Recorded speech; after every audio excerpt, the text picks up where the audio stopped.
Hi, welcome to this part of my review featuring the Terminator RPG core rulebook. If you haven't seen the other parts of my review featuring this RPG, where mankind fights to survive against the machinations of Skynet, please check out the playlist in the description below. Now, before we begin, I would like to talk about this channel's sponsor, Heroes and Hardships. This is a universal role-playing game.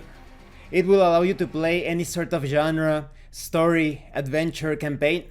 You have hundreds of tools to accomplish that. The links to the upcoming Kickstarter will be in the description, as well as the website.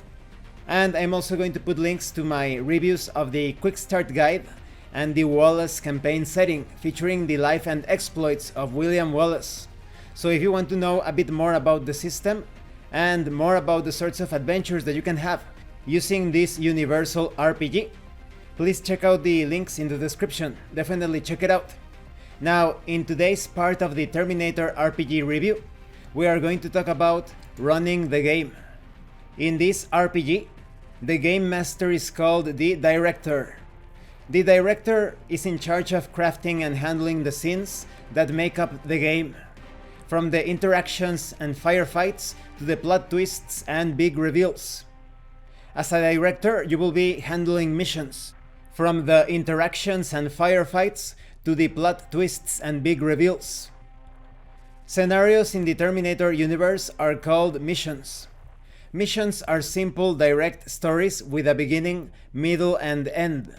They might combine into larger campaigns, but they are each independent events with a definite structure.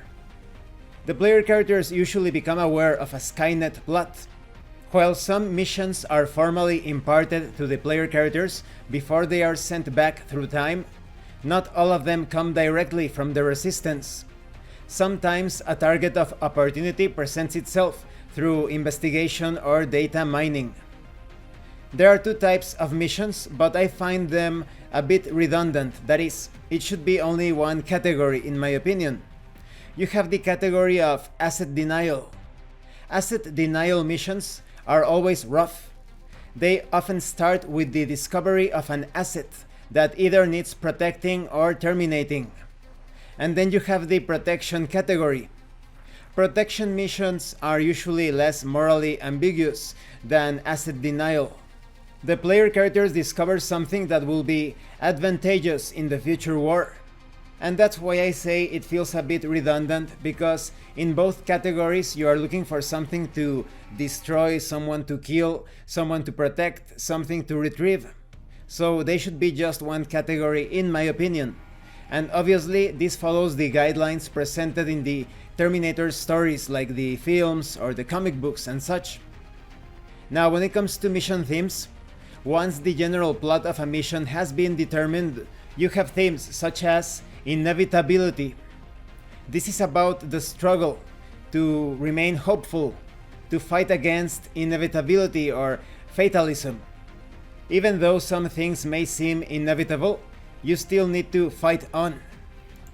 There's also the theme of paradox. The Terminator series hinges on paradoxes. Skynet invents time travel, sends a Terminator back to prevent its defeat, and in the process creates the necessary preconditions for that defeat. Because of this, the Terminator role-playing game is ideal for cinematic action.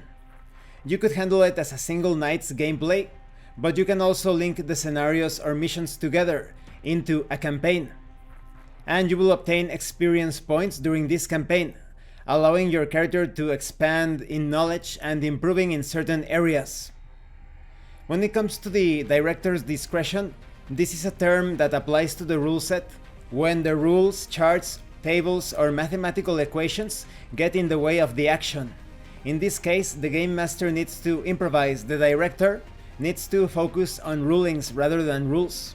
So this section contains tips and advice on how to handle the different margins of failure and success, how to make judgment calls, balancing the scales of time, because sometimes the player characters may end up splitting up and handling different things at the same time or at different times. So you need to handle the entire situation as a single segment of perhaps battle. Maybe two of the player characters are fighting off Terminators outside of a base, while two other characters are infiltrating a building. You should strive to handle these segments as a single thing.